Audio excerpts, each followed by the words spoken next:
Today is Thursday, February 15th, and this is William Michael of the Classical Liberal Arts Academy. Today I'd like to think about and talk about how giving your children a modern education will actually put them in a really bad place in the future. And how many people are beginning to learn this the hard way presently, and how they really have been learning it for a long time. There's a very significant difference between real classical Catholic education and modern education. And when you learn about fake classical education, which is popular today, it's really no different from modern education, and it should always be lumped together with it. Sorry if it's a little windy today. But real classical Catholic education and modern education are very different, and the reason why they're different has to do with their histories and their purposes. What the ends of the two different systems of education are, and how that leads to different methods, and how those differences are leading modern education into a crisis, and how that crisis is going to negatively affect the lives of those who have received a modern education, and how those who receive a true classical Catholic education will be protected from this crisis. And so today I'd just like to talk about this because I was talking about it with my wife this morning and realized this is something I'd really like to dig into.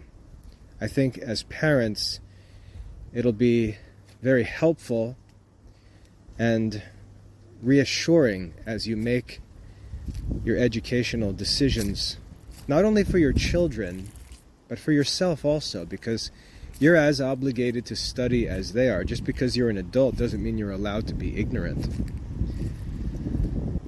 So let's consider the history of these two different systems of education.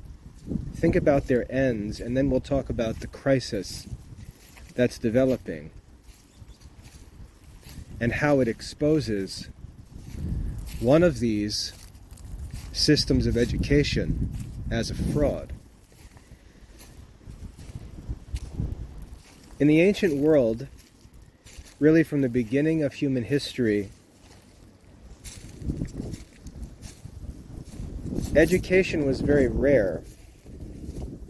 Most of the work that was done, I would say, naturally or manually, where men worked with their own hands or made use of animals as their assistants.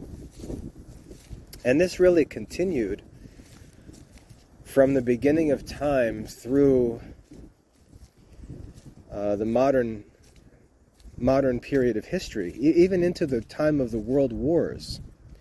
For example, the tractor was invented and developed at government expense during the world wars because all of the agricultural labor was being sent to war, and there was no one left behind to produce the food, so the government actually invested in the development of farm technology to keep the farms producing while the men went to war. And then, unfortunately, when the men returned home, or at least some of them returned home, they didn't put the tractors away and let men get back to work. They said, hey, you know what, we actually like this mechanical agriculture, we're just going to keep it. And now you've got millions of acres of farmland managed by just a few people using amazing but morally questionable technology. But all through history, men had to work. And there was so much work to be done that very few people could be separated from that work and sent to school. And when there was so little opportunity for education, no one was going to mess around with any lazy students. In order to get into the school, you had to be gifted intellectually and you had to be motivated to study. And if you weren't, they would just put you out, because they really couldn't afford to mess around with kids in school. And so very few actually had the privilege of going to school, and those who did go to school went for very specific purposes. They went to gain wisdom. They went to become leaders. They went to become counselors to kings. They went to become priests and religious, and so on. No one went to school to get a job. The jobs were already available. You went to school to be wise. And society, all through the Middle Ages even, was divided generally into three different groups. Those who ruled, which was also those who fought, because the nobles were the military. Those who prayed, that is the religious, and those who worked, the peasantry. And really, society continues to be divided among these three groups, even though they look different, they have different names, and so on. It's still the division between three groups of people: peasants who work,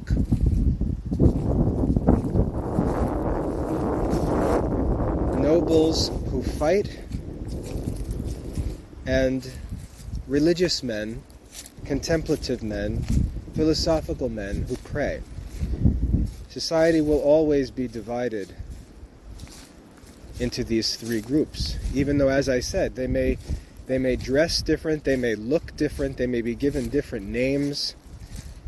It's still the basic division of human society. And Aristotle explained that it's an ethical division. Those who rule are driven by political ends, a desire for honor. Those who pray are driven by more perfect ends, namely the desire for wisdom and true human happiness. And the peasantry is normally motivated by simple creature comforts, simple bodily pleasures. You can get someone to work if you give them some money to get some food, some comfortable shoes, and so on. That's how society is divided, and all through history, it was really only those who govern and those who pray who had access to education, and that education was philosophical. They went to study philosophy, just as Alexander the Great was sent by his father to study with Aristotle. It was understood that that was the education necessary to rule and to pray. It was called a liberal education because it was distinguished from any study that related to mechanical work or money-making. It was learning for men whose ends were not materialistic or financial. It was meant for political ends. It was meant for spiritual or religious ends, philosophical ends, and so on. And so from ancient times all the way through until the 1600s, believe it or not, there was only one idea of what education meant. If you wanted to become an architect or a builder or a musician or some other trade, you didn't go to school. You became an apprentice. You went and learned from a master because you were seeking to master an art. And the only way you can master an art is to begin by imitating a master and learn it little by little, piece by piece over time, and learn it in a sustainable context, namely a business. That's how people learned mechanical arts of any kind. No one went to school to learn to be a farmer. No one went to school to learn to be a painter or a musician. No one went to school to learn to be a carpenter or a plumber or a mason. If you wanted to do those things, you went and became an apprentice, just like today, although it's not popular. Men can join a trade union as apprentices. And if you see it, it's a sustainable way to pursue a career because you get paid from day one. You join as an apprentice and you're trained in the trade. And you learn on the job, working with journeymen and masters in your field. That's how the trade unions work. I know this because my father was a member of the electricians union. When he graduated high school, he went right into the union as an 18-year-old apprentice and spent the rest of his life working as an electrician. Eventually became an electrical estimator working in New York City, and then eventually owned his own electrical contracting business. But it started out for him as an 18-year-old apprentice in the union. That's how men all through history, and women, learned trades. So no one went to school for that sort of practical training. Education was always focused on the classical liberal arts, the 7 liberal arts, for the sake of philosophical learning, and it had certain destinations in mind: religion, philosophy, government, medicine, and so on. These were called the learned professions. That was the purpose of education, and so classical Catholic education was the Catholic form of that system of education. It wasn't necessarily Christian. It developed before the Christian church was founded. It was found among pagan nations, as we see among Greeks and Romans, ancient Babylon, Egypt, and so on. We find it in the ancient Far East, in India and China. We find it among the Muslims in medieval times, among the Catholics all through medieval times. And then we find it abandoned as a number of heretical and destructive movements take root in the 15, 16, 1700s, when I would argue that the world was really turned upside down. And all the problems we see today, they're really just the fruits of movements that took place during that terrible period of history, about 400 years ago.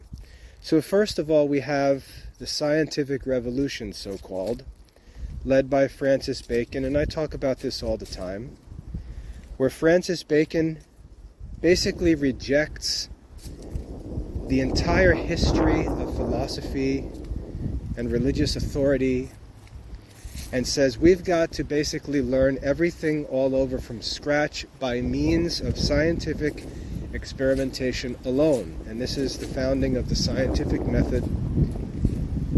And this becomes the rule for schools in anti-Catholic European countries. So wherever we find the Reformation, we find this new Baconian scientific education, what we would call STEM education today. So we find a rebellion against classical Catholic education, a rebellion against ancient philosophical learning, and the new instauration, as it was called. A new beginning, a new investigation of everything by means of scientific, that is, materialistic observation. And this is where all of the secularization of education began. And it's really crazy to think about, because you would never think that human beings could be so stupid as to suggest that only that which can be observed with the senses is real. That's materialism in philosophy, and that's the source and really the origin of the scientific revolution.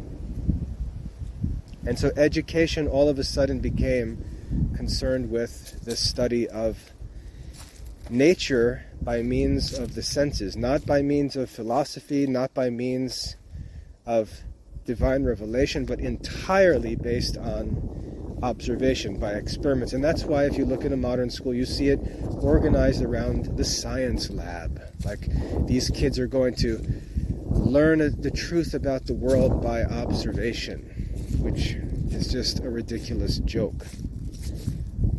Any of us who have been in science labs know how useless those activities are. What's said about science, what's said by scientists about the natural world, is hardly ever demonstrated in a laboratory. But that's the idea, that we're going to experiment. We're going to actually see for ourselves what the truth is. And this is linked to mathematics, because Sir Isaac Newton in the 1700s wrote a book called The Mathematical Principles of Natural Philosophy. And he explained the nature of the world really as a mathematical system that can be studied and understood physically by means of mathematical calculations. And so if you've ever taken a modern physics class and you learn formulas and calculations and things like that, that's Newtonian natural philosophy. And so the scientific method that was proposed by Francis Bacon and this mathematical approach to natural philosophy that was proposed by Sir Isaac Newton became the source of the modern STEM education that we accept as normal today. But even then, school was still exclusive. Very few went to school. Protestants led to another change in education. Protestants turned away because they rejected Aristotle, they rejected ancient philosophy, they rejected church authority. Protestants turned away from philosophical learning and devoted themselves to encyclopedic learning information about things. So when we think about modern schools and what we call smart kids, these kids who just are trivia masters, who learn all the names of the capital cities, who can name 1,000 different colors, who memorize all the different math facts, these little encyclopedias,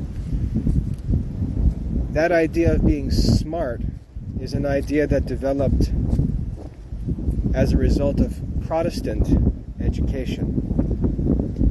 Because the Protestants, as I said, rejected philosophical learning, rejected ancient philosophy, abandoned it altogether. I mean, King Henry VIII, if you think about this simply enough, banished monasticism from England.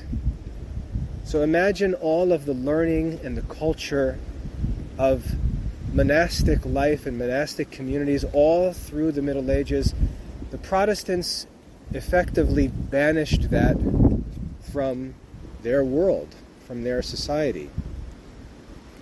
And they were left gathering information, like we see in modern schools today. The smart kid is the kid who can name all the planets and name all the stars and constellations. He can name all of the US presidents by memory. We call that kid a smart kid because he has this encyclopedic learning.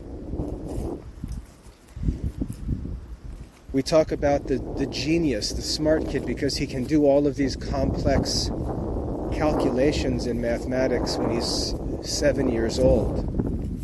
We say he's a genius. He's sort of the ideal student in the modern school. Or we find some kid who's claims he wants to be a scientist and is working with robots in a science lab. We say, oh, he's a genius. He's a genius. Working with robots when he's 12 years old. He's a genius. Encyclopedic learning, mathematical calculations, talk about constantly emerging technology. This is the idea of what it means to be smart in modern education. And then on top of all of this, we've got the rise of democracy in the 1700s, where the people are basically given the freedom to vote and manage their own government. And therefore a different kind of education is necessary, where all of these citizens now need to be taught how the government works so that they can vote intelligently. And because every citizen is now, to some degree, a king ruling over his own vote, everybody needs to go to school. Everybody needs to go to school. And in America, where you've got immigrants pouring in from all over the world, all different backgrounds, different languages, different cultures, and we've got to Americanize these people. And the only way that that can be done is through a public education, a democratic education. And don't get democratic confused with Democrat Party. Think democracy, democratic education. So you've got this number of different movements that arise between let's say the late 1500s and late 1700s, that all come together in American society and in some places in Europe. And we've got this founding of this public education system. And this is modern education. Math, science, practical subjects, because we need a workforce for our new country. Talk about social studies and government. The modern public school curriculum. Now, because everyone needs to go to school, we've got big, massive schools organized in different places, and hundreds of children gathered together. They've got to be sorted into groups, so we do that by age. We sort them by age, and we run them through a K through 12 system that's intended to prepare them to participate in a modern, democratic, capitalistic, science, math, and technology society that we have artificially created. We've socially engineered this society. And now we're educating children. All of the children in the society are being educated to live in this artificial society that we've invented. It's an experiment. It's Protestantish at first. It's materialistic. It's democratic. It's secular. It's fundamentally anti-Catholic. fundamentally anti-Aristotelian, anti-scholastic. And that's modern education. You can identify modern education not by what it does teach, but by what it does not teach. Modern schools do not teach the art of reasoning. And I know some of the fake classical schools will say, we teach logic. And if you look, you'll find some goofy workbook or something like that. They do not teach the art of reasoning. They do not teach Aristotle's organon. They do not teach the art of rhetoric. They do not teach philosophy. They do not teach theology. It's the normal K-12 curriculum. It's English language arts, just enough so that you can read an instruction manual and participate in the modern workforce. It's foreign language, and by foreign language we mean a modern foreign language where you can interact with fellow workers. And in most schools, the language that's offered is Spanish because that's the useful business language. If you go to some elite private school, you may have the opportunity to study Chinese because you may think about global business. But it's a modern foreign language that's meant for practical purposes. Then we get into mathematics, and by mathematics we mean practical mathematics. Practical arithmetic, algebra, practical geometry, and then we may get into some trigonometry and calculus for practical use. And then we have the natural sciences, again, for practical purposes.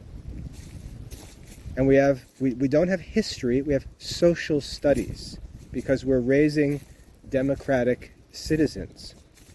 And frankly, it doesn't matter what happened in history, because as free men and women, we can choose to do whatever we want. So we should be educated as people who don't care what happened in history, but who understand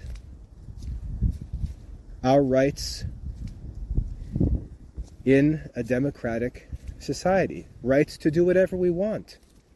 And we see this working itself out today, where you can even vote for your own gender. This is modern education, and it's all one system. Now, as I said, there are some who go around and they'll talk about the classical education movement, but it's the same thing, just decorated a little differently. It's the same thing.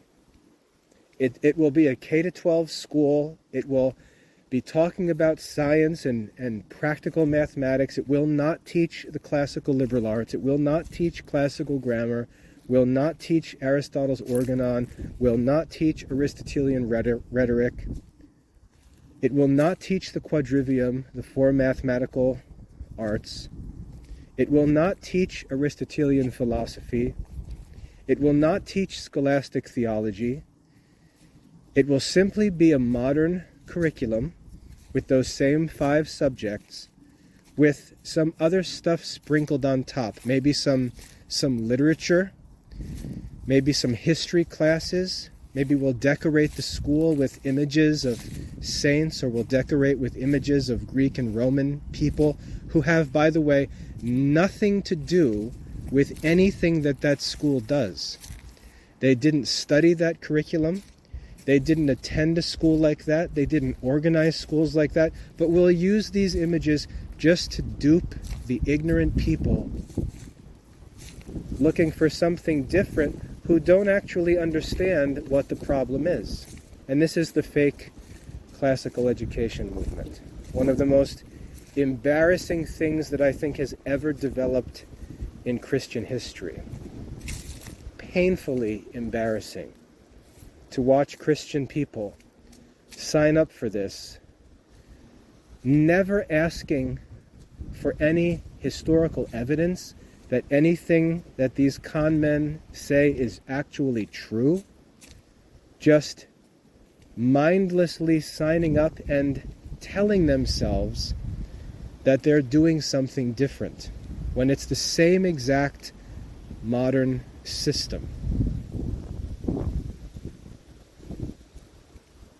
Now, if I talk about these things, I'll get the usual response from these people. They'll tell me I'm uncharitable.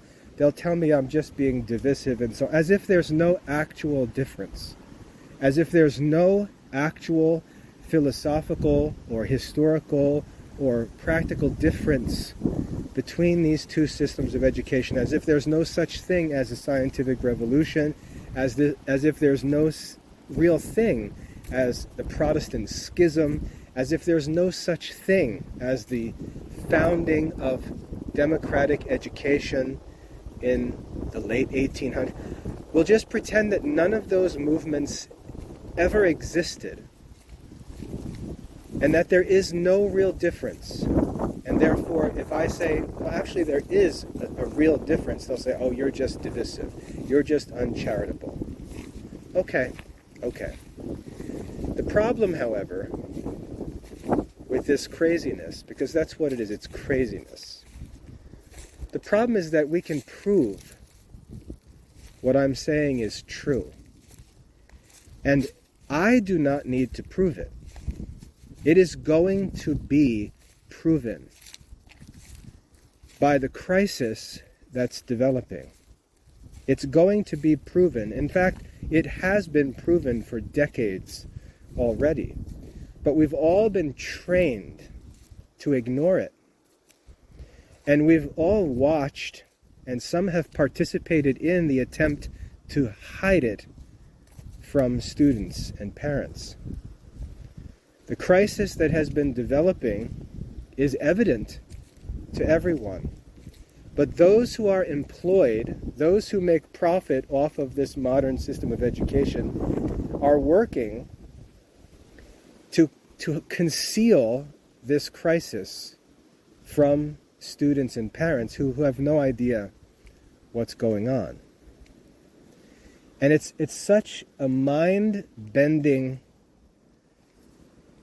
delusion that it's almost comical. And let me just paint this picture, and then we'll get into the details. When all of this modern education was being promoted and popularized, it was promoted as the way to usher in a new age. And classical education was scoffed at as medieval or obsolete. It was an education for people who were superstitious. It was an education for people who were not free, like American people, but enslaved by the papacy and by ancient traditions and customs and authorities that no one was allowed to question. It was an education for slaves. Yes, the liberal education was argued to be an education fit for slaves, people who don't think, superstitious people. That was the marketing message of modern education. And modern education was going to usher in an age of technology and progress.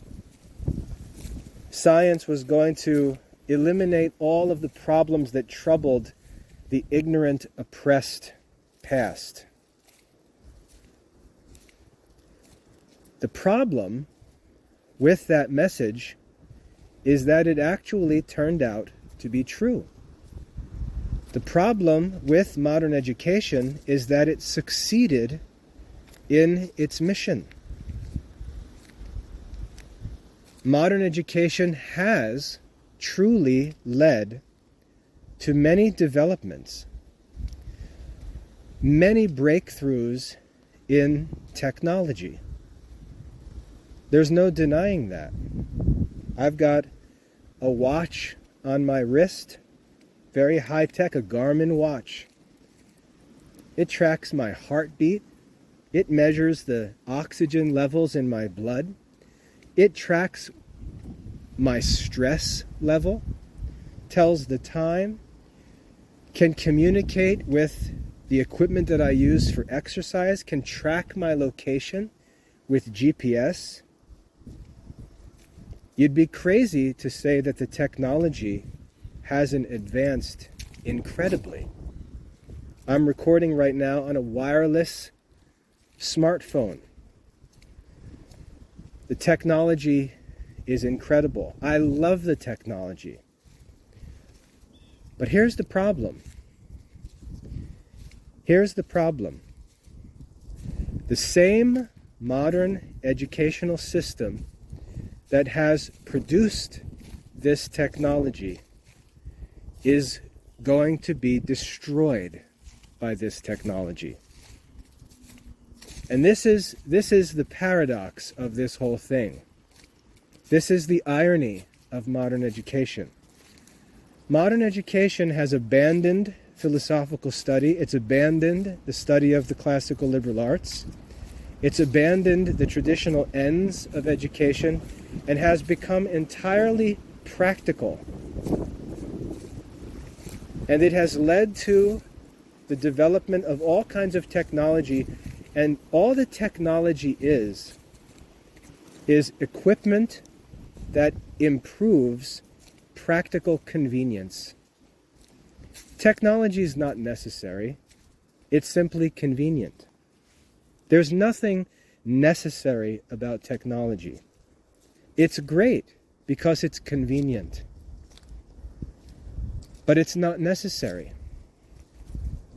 But what's happening is the technology is exposing the shallow nature of modern education, because the technology can do everything that the smart kids can do. And it can do it 1,000 times better, 1,000 times faster. And it can do it everywhere. Back when I was in school, 1980s, 1990s, the controversy was calculators. Calculators, and I'm talking simple calculators. We'll get into the more complicated calculators in a minute. Simple calculators could perform all of the calculations instantly. 32 times 96, enter, and you've got the answer. You can add 300 quantities on an adding machine and hit enter and have your sum. The calculator made a mockery of practical arithmetic. And all of these people who spent years and years learning all of these methods and all of these complicated steps and rules for making calculations were replaced by a $25 machine that sat on your desk, or a $10 device that you could carry in your backpack. The calculator made a mockery of practical mathematics. And as computers developed, when I was in college, all of a sudden graphing calculators came out, the TI-83 and the TI-85 and so on. And all of a sudden, students could just plug in formulas, hit enter, and have the functions graphed in a second. And all of this complex practical mathematics that students worked on for years and years and years was just made a mockery of by the graphing calculator.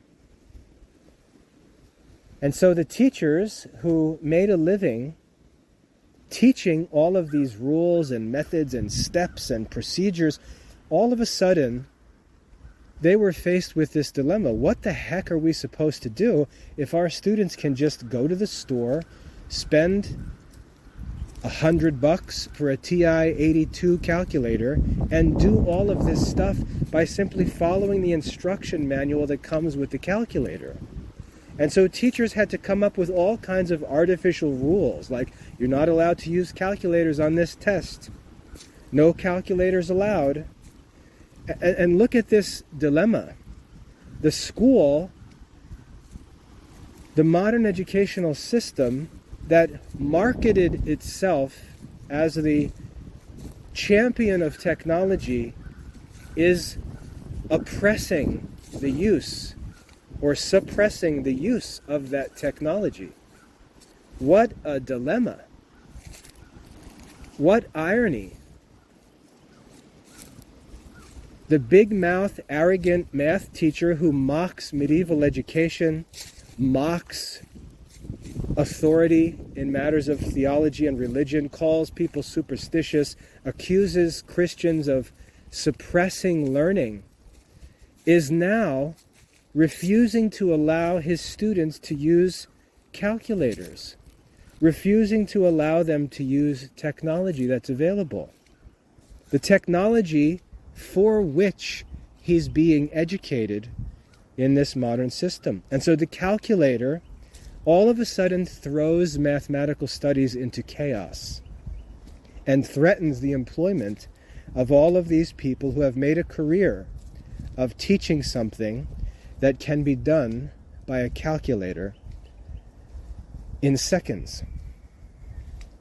And so what this crisis is that modern technology is exposing the shallow nature of modern education. And the calculator was a problem big enough by itself, but now, as computer technology has developed, modern schools really have no idea what they're going to do anymore. Because now, we've got artificial intelligence, which is just over the top. Artificial intelligence, in my opinion, is the crisis that brings modern education to total destruction. And I'd like to explain why. While calculators were a big enough problem, the schools could manage to suppress their use by simply saying no calculators, and then by watching to make sure no one uses a calculator on a test or a quiz or an activity in class. When the kids went home, there was no way the teachers could track whether they were actually following the steps or whether they were just punching numbers into calculators. So teachers would say things like, you must show your work. You have to write out every step of the calculation to prove that you did it the way that you were shown in class, even though there's no need to do it that way.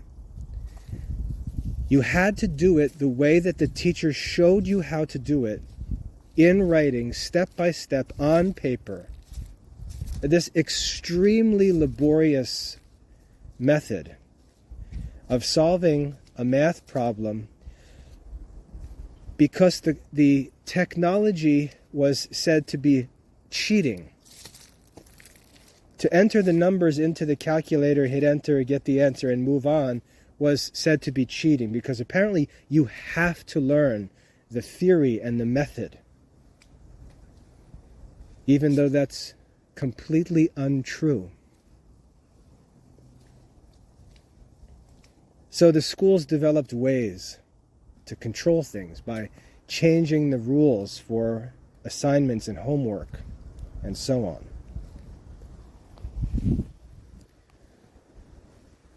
But now, what's being challenged is much more widespread and profound. Now what's being challenged is every assignment in every subject. Because if you give your student some shallow, common, modern school assignment, all of the answers are already on the internet. And over the past 10 years or so, students could go online and they could Google stuff. And they could find pages that had the answers to the questions. They could find essays and articles that told them what to say. And they could copy and paste, or they could adapt it and make some changes and get away with it. And teachers have had to crack down on copying and pasting. And so they developed ways to do this. The teacher can copy a line from a student page, Google it, and find the source. And as much of a pain as that was, teachers could do it. But artificial intelligence and tools like Google's Bard, ChatGPT, and so on are just the end of the game. Because now students can do something far different. Students can go on to ChatGPT and say, write for me a 500-page essay written at a 9th grade level answering the question, should American citizens be allowed to possess firearms? Enter, and a 500-page essay will be written, a 500-word essay. It'll be written at a 9th grade level, so the vocabulary and things seem to be appropriate for a high school freshman. It will be generated on the spot. So technically, it's not being copied. Technically, it's original. The student can then copy that essay, turn it into the teacher, and the teacher cannot accuse him of plagiarism because it's no one else's work. It's original work. It's work produced by a computer on the spot at the direction of the student. I noticed this in some of my assignments, because even if you're working with Catholic homeschool students, they do all the same stuff. Their parents don't supervise their work. They do the same exact things. And I started to notice that if I wrote comprehension questions for lessons, like if I gave the kids simple comprehension questions to answer, like who was the opponent faced by Achilles in Homer's Iliad, the great soldier from Troy, the kids could grab that answer off the internet. And they could do that for just about any common assignment that I give them.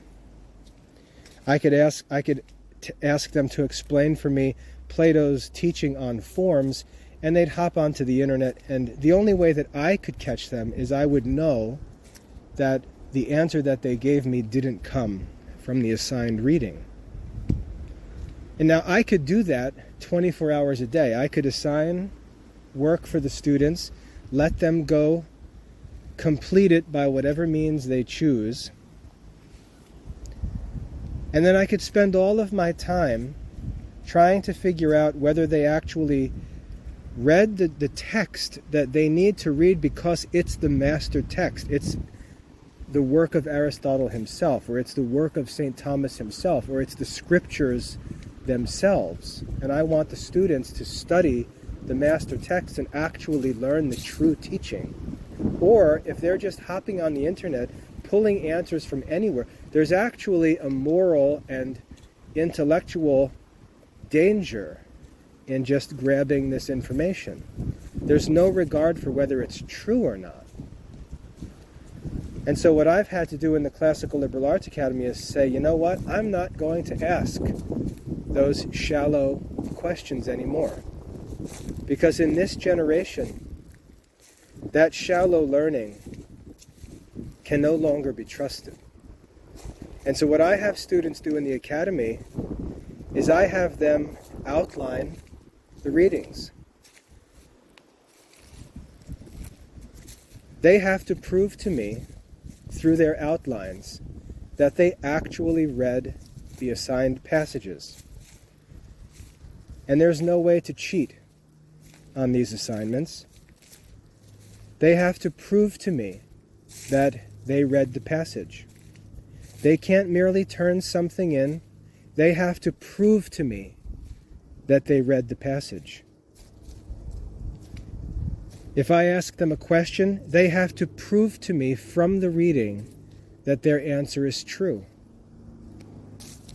And so it requires a different approach to the assignments that can be given. But what I'm really being challenged to do is become more purely philosophical and intellectual. And the Classical Liberal Arts Academy, because of the nature of the studies that we offer, because of the sources that we study, because of the goals of our studies, we can do this. If we need to go deeper, we can go deeper. If we need to become more intellectual, we can do so. We have the resources in our curriculum to go deeper. The problem for the modern schools is that they cannot go deeper because they are, by their nature, shallow, practical. Modern learning is superficial. And therefore, this artificial intelligence in all subjects, just as calculators did in mathematics, these technological breakthroughs in artificial intelligence are going to destroy modern education. There's not going to be anything for schools to do anymore. There's going to be no way to assess student learning unless you're going to forbid students to use computers. And just think of the developing crisis that the kids are being raised with this shallow, scientific, mathematical, technological, practical curriculum, with technology being championed as the great proof of this modern education. And yet the schools, in order to exist, are going to have to prohibit the use of that technology. And you've got this massive collision about to take place, or that has already started to take place, where technology is going to destroy modern education. It's like Frankenstein.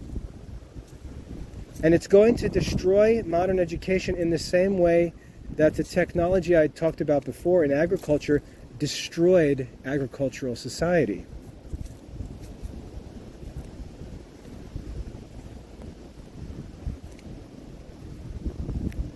And so when I say there is a fundamental philosophical and intellectual difference between real classical Catholic education and modern education, people can tell me I'm just picking on people, I'm not charitable, I'm divisive. But the problem is I'm telling you the truth.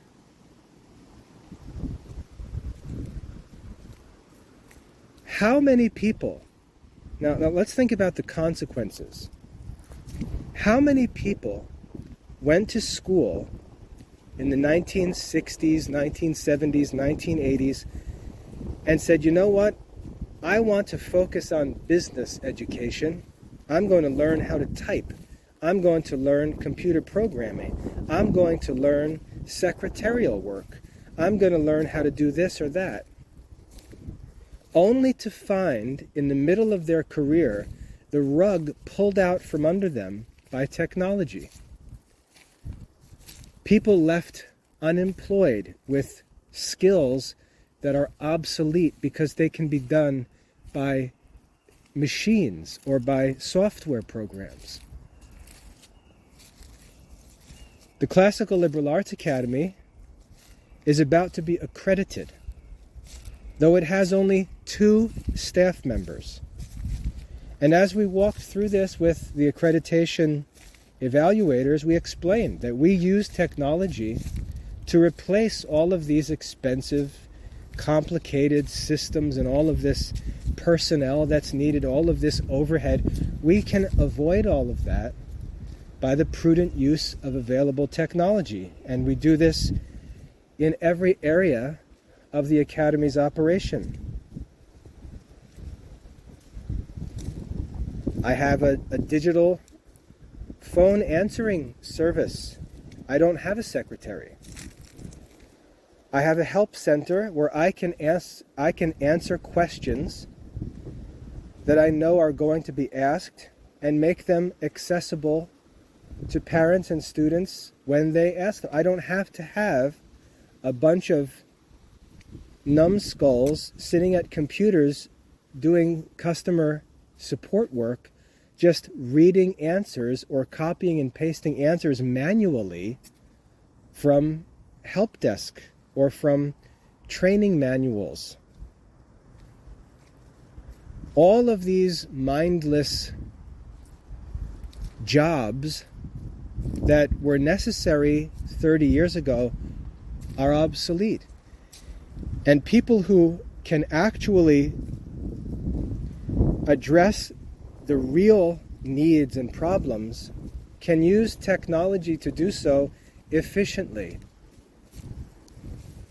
and put all of these fakers out of work and offer customers services that are higher quality at a fraction of the cost.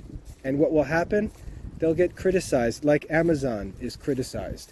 Amazon is criticized for using technology to make products more affordable, easier to obtain, as if they've done something other than use and develop the technology that supposedly is the great achievement of modern education.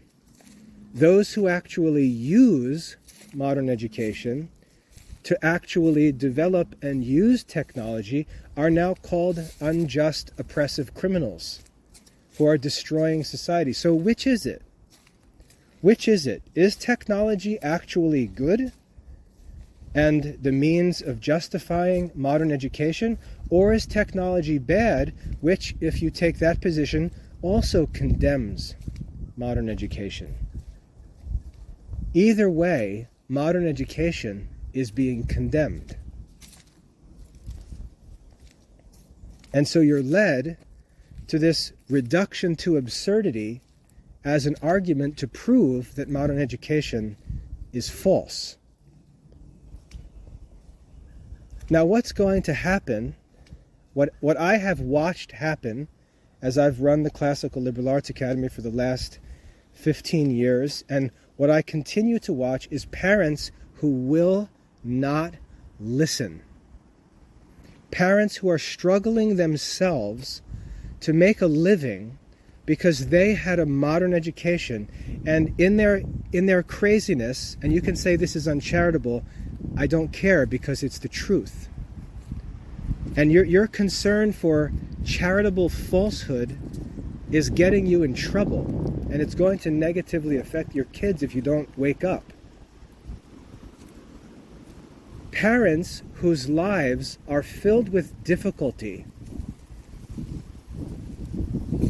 because they received a modern education that prepared them for a technology-free world that doesn't exist, who have been replaced in the workforce by machines and software, in the most insane conclusion.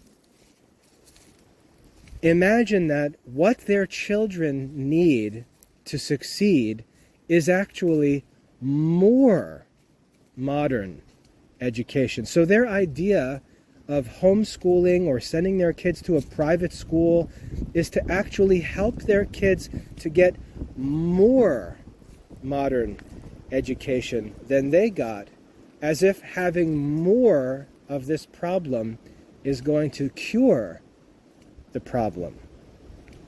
And this is what parents do.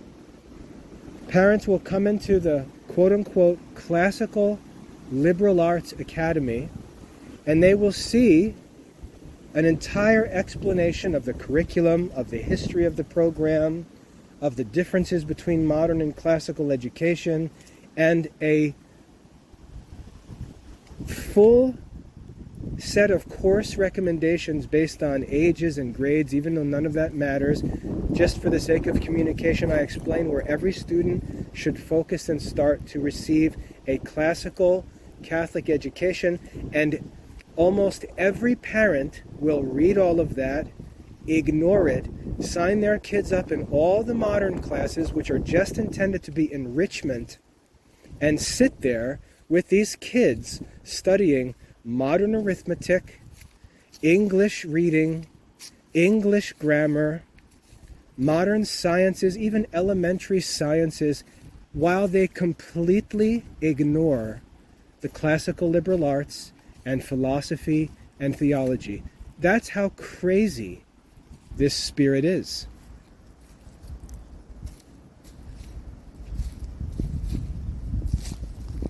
There's a proverb that's pretty grotesque. It says, "As a dog returns to its vomit, so a fool to his folly." And that's what we see in Christian society. We see Christian people, and I don't blame unbelievers and secular people, because I don't think that they can possibly know any better. The only people who know better in secular society are the brilliant, courageous people who say, I don't need this. I can build my own business. I can solve the problem myself. I can do it myself. People like Elon Musk. Even though he had the privilege of education, he understands that it's not essential. And he's pretty radical in his ideas about how kids should be educated.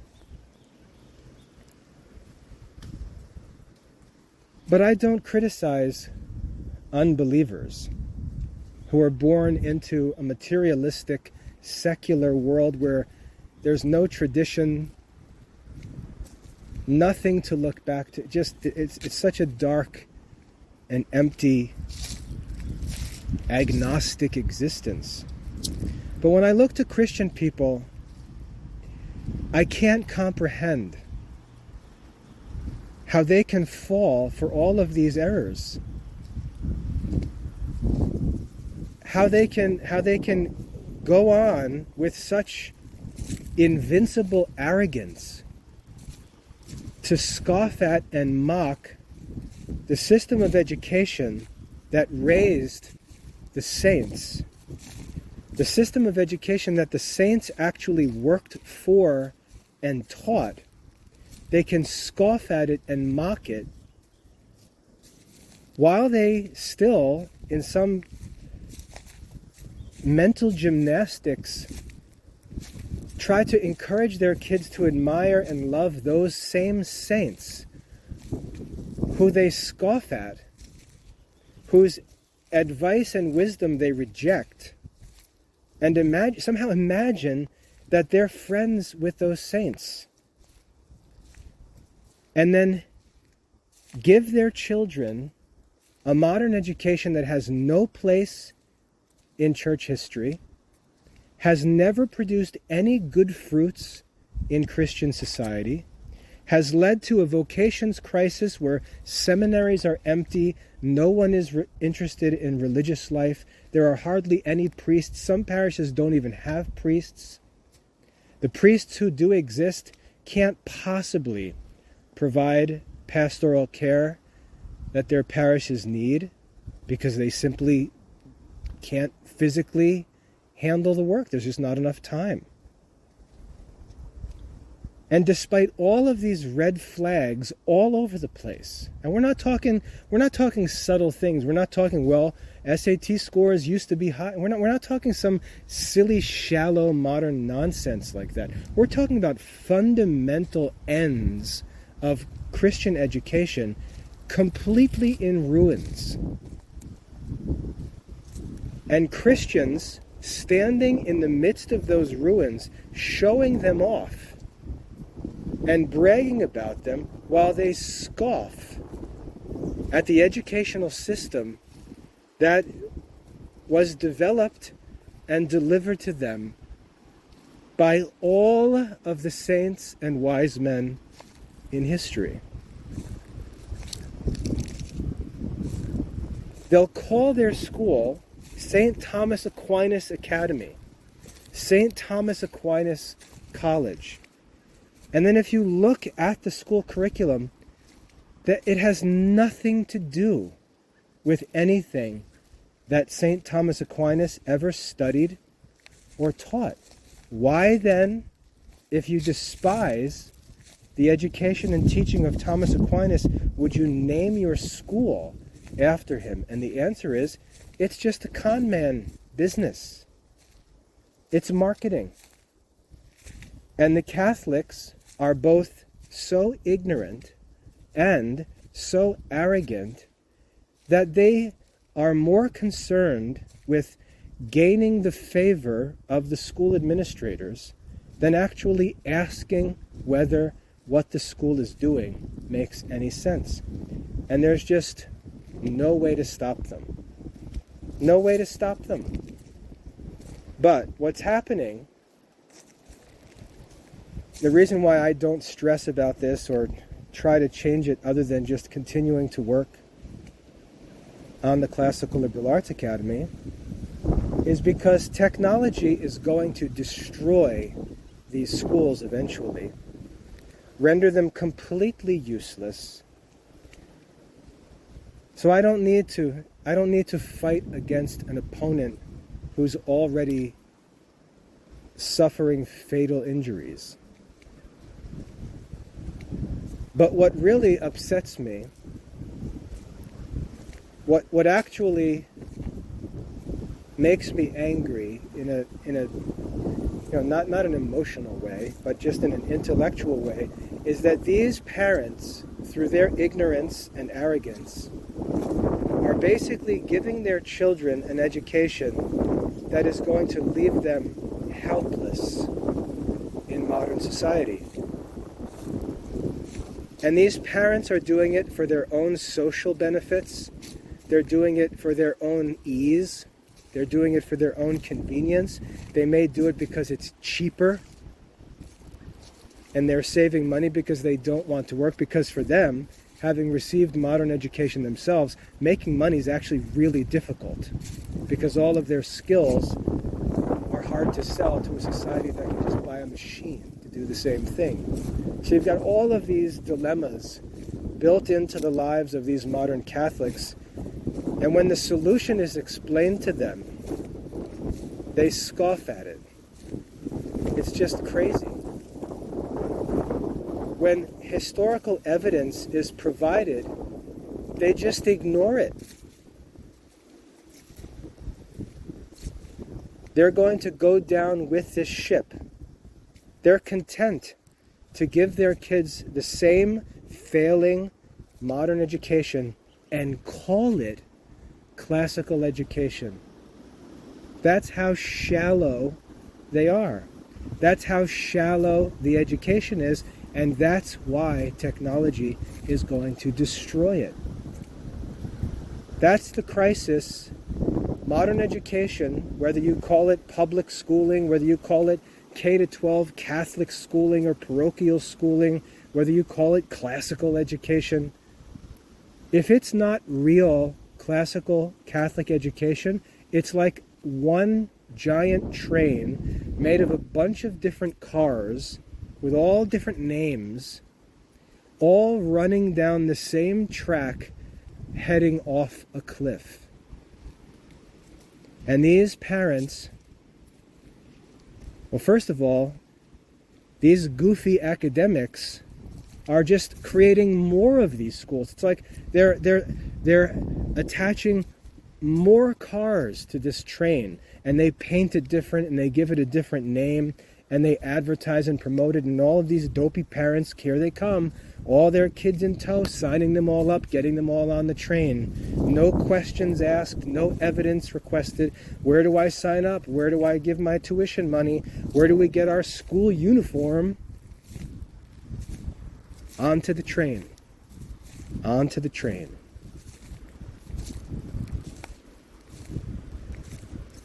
It's just a matter of time before this train runs off the cliff. And I'm going to wave goodbye as it sails into the valley. Because there's nothing else that I could have done except explain all of this which I've done. I've watched parents learn it, understand it, and then reject it. And meanwhile, the Classical Liberal Arts Academy, which they scoff at, is now going to be accredited, continues to grow more and more, and is going to become more and more successful over time, doing what everyone says can't be done, shouldn't be done, and so on.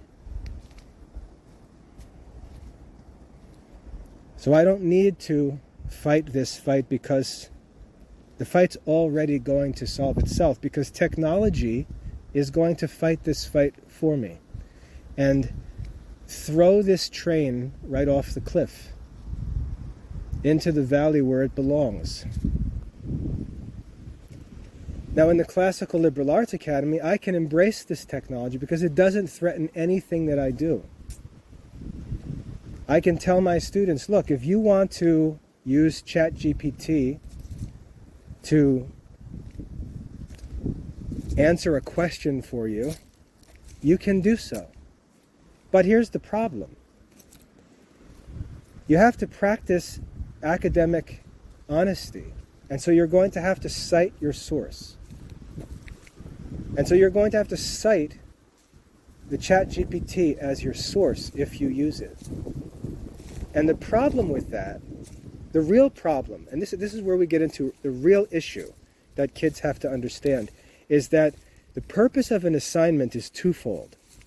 The purpose of an assignment is to help you develop mastery of an important concept. And you're not doing that. So you're going to pay the price for that. That's number one. Secondly, an assignment is an opportunity for you to demonstrate your zeal for learning. An assignment is an opportunity for you to demonstrate your character as a student, your strength as a student.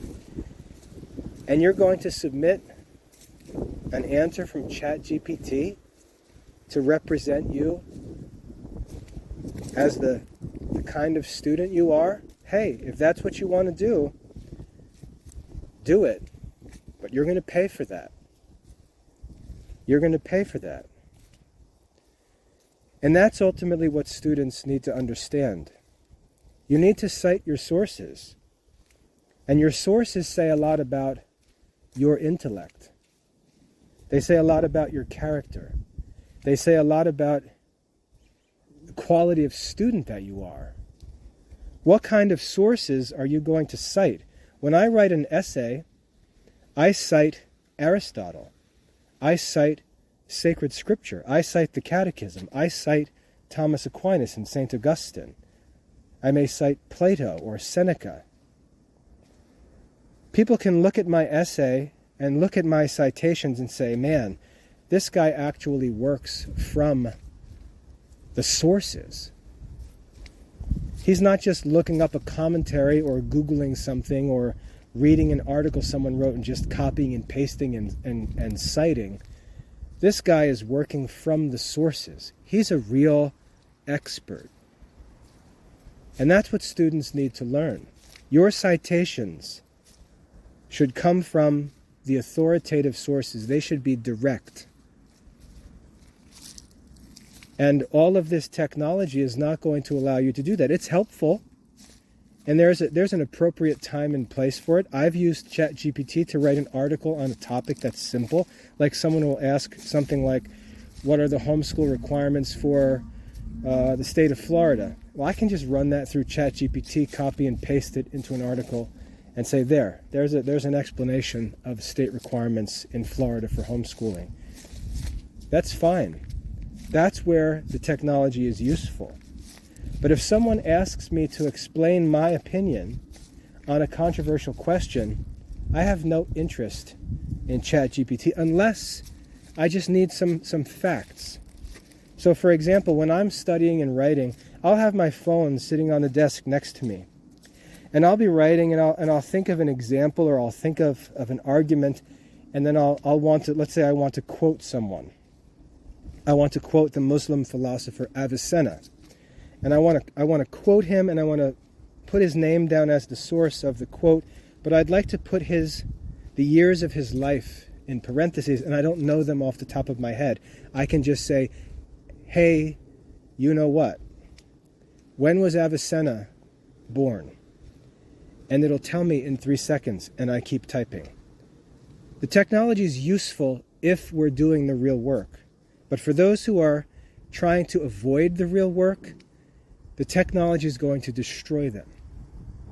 And that's what's going to happen to modern education. The technology is going to expose all of these shallow, fake professional teachers and school administrators who are going to be left like secretaries with obsolete skills in a world where they can be replaced by a software program that costs $24.99 a month.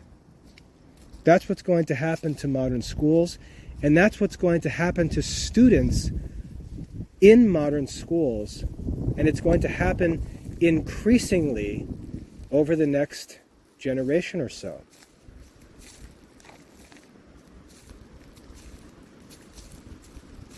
So I'm willing to be called divisive and arrogant and so on for my own conscience's sake, so that when this stuff happens and I have to hear all of these sob stories from 32-year-old Christians who can't find jobs because they were educated for jobs that existed 30 years ago, I'm not going to feel guilty.